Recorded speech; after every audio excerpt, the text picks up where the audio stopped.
പ്രശ്നാണല്ലോ അമ്മാവ. നമുക്കിപ്പോഴേ മൂത്രം എങ്ങനെയാ പോകുന്നേ? അല്ല, മൂത്രത്തിന്റെ കളർ എന്താ? എന്ത് നിറായിട്ടാ മൂത്രം പോകുന്നേ?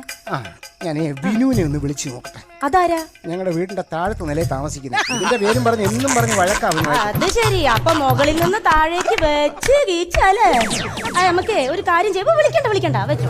നമുക്ക് ആദ്യം ഈ കുഴമ്പൊക്കെ ഇട്ട് ഒന്നിങ്ങനെ ഉഴിഞ്ഞങ്ങ് എടുക്കാം. ഉഴിമോളെ അങ്ങനെ നോക്കാം. അതെ, ഉഴിയുമ്പോഴേ കയ്യബത്തൊന്നും പറ്റല്ലേ? അങ്ങനെ പറ്റിയിട്ടൊന്നുമില്ല. പിന്നെ ഒരു ദിവസം ഒരു ചെക്കനെ വയറിളക്കായിട്ട് വന്നു. അപ്പൊ അച്ഛൻ പറഞ്ഞു മേശയുടെ മുകളിൽ മരുന്ന് ഇരിപ്പുണ്ട്, എടുത്തു കൊടുത്തോന്ന്. ഞാനും മരുന്നാന്ന് വിചാരിച്ച് തക്കാളി വിത്ത് എടുത്ത് അവന്റെ കയ്യിലൊന്നും കൊടുത്തു.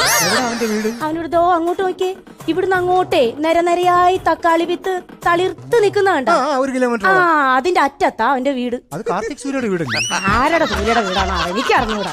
ആരായാലും നമുക്ക് എന്താ അമ്മാവ വന്നേ, നമുക്ക് ഈ കയ്യിലെ ഇങ്ങനെ